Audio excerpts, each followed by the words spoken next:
Bismillahirrahmanirrahim. Assalamualaikum warahmatullahi taala wabarakatuh. Alhamdulillah, bersyukur kita kepada Allah Subhanahu taala dapat bertemu lagi pada kelas kita pada hari ini.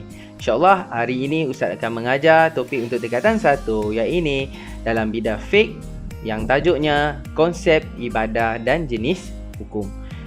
Baik, insyaAllah kita akan pelajari dengan lebih mendalam. Baik, yang pertama kita lihat apakah maksud ibadah. Kalau kita lihat, ibadah merupakan pengabdian diri hamba secara berterusan kepada penciptanya. Maksudnya kita sebagai seorang manusia, ya, hamba kepada Allah. Jadi kita hendaklah mengabdikan diri kepada pencipta kita, iaitu Allah Subhanahu Wa Taala. Dalam segi bahasa, maksud ibadah iaitu tunduk dan patuh kepada Allah Subhanahu Wa Taala. Manakala dari segi istilah pula, semua perkataan dan perbuatan zahir atau batin, ya, perbuatan zahir atau batin yang disukai dan diredai oleh Allah Subhanahu Wa Taala. Maksud di sini perbuatan zahir dan batin, perbuatan sama ada dari segi fizikal yang dinampak dan dilihat oleh mata kasar kita, ataupun dari segi batin yang kita tidak nampak. Yang ini terutamanya dalam hati, ya.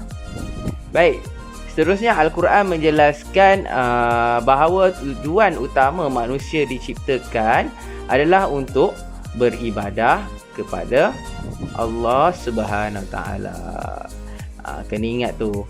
Sebab apa Allah ciptakan manusia adalah untuk beribadah kepada Allah Subhanahu Wa Taala. Terus kita lihat jenis ibadah. Dalam Islam ada 2 jenis ibadah, ya, iaitu yang pertama, kotak yang pertama di sini kita lihat ibadah khusus. Apa yang dimaksud dengan ibadah khusus? Ibadah yang ditetapkan oleh syariah Islam. Dari segi apa? Dari segi caranya, rukunnya dan syaratnya, serta tidak boleh diubah. Jadi dalam ibadah khusus ni kita tidak boleh mengubah sesuka hati kita, sebab ibadah yang dah ditetapkan oleh Islam tu sendiri. Contohnya adalah solat, puasa, zakat dan haji. Jadi ini adalah contoh di mana kewajipan, ya, ibadah khusus yang telah ditetapkan oleh Islam itu sendiri ke atas umat Islam. Jadi yang kedua kita lihat ibadah umum. Apa yang dimaksud ibadah umum? Ibadah yang meliputi segala aspek kehidupan, sama ada, ya, berkaitan dengan hubungan manusia dengan sesama manusia, atau hubungan manusia dengan makhluk lain. Jadi itu sebab kenapa ibadah umum ni meliputi dari segi keseluruhan aspek kehidupan manusia itu sendiri dan tidak bertentangan dengan syariah Islam. Kalau bertentangan, tidak dikira sebagai ibadah. Contohnya di sini adalah makan, minum, berniaga dan bekerja. Ini adalah contoh di mana ibadah umum. Ibadah umum, okey. Seterusnya kita lihat jenis-jenis hukum yang ada dalam Islam. Jenis hukum dalam Islam ada, yang pertama, wajib. Apa yang dimaksud wajib? Perkara yang dikerjakan dapat pahala dan ditinggalkan berdosa. Okey. Jadi kalau kita buat dapat pahala, kalau kita tinggalkan kita dapat dosa. Contohnya adalah puasa di bulan Ramadan.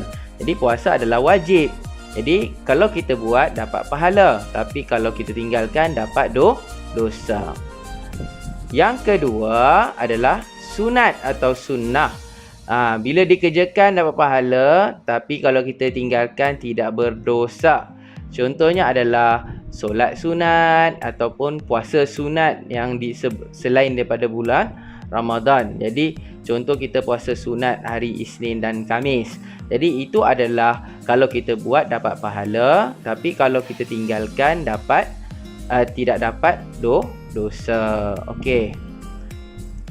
Baik, seterusnya yang ketiga iaitu harus atau mubah. Perkara yang kita kerjakan tidak dapat pahala dan kita tinggalkan tidak dapat dosa. Contohnya kita makan, kita tidur. Jadi kita buat pun itu adalah lumrah sebagai seorang manusia. Jadi kita buat tak dapat pahala, tapi kita tinggal pun tak dapat dosa. Okey, seterusnya yang keempat, hukum yang keempat iaitu makruh. Kalau kita kerjakan, kita buat tidak berdosa. Tetapi kalau kita tinggalkan dia, kita dapat pahala. Contoh di sini adalah kalau kita makan makanan yang busuk. Contohnya kita makan petai, kita makan jering. Jadi itu kalau bau, kalau waktu kita solat berjemaah menyebabkan orang-orang sekeliling kita tidak selesa untuk melakukan ibadah. Jadi itu sebab kalau kita tinggalkan, kita dapat pahala. Okey, baik. Seterusnya yang kelima iaitu hukum haram. Apa yang dimaksudkan hukum haram? Kalau kita buat, kita berdosa, tapi kalau kita tinggalkan, kita dapat pahala. Contoh kita minum arak, kita mencuri. Kalau kita buat dapat dosa, tetapi kalau kita tinggalkan, kita dapat pahala. Jadi itu sebab dalam Islam benda-benda yang haram kita perlu tinggalkan. InsyaAllah mudah-mudahan kita akan mendapat pahala. Ini adalah 5 jenis hukum dalam Islam.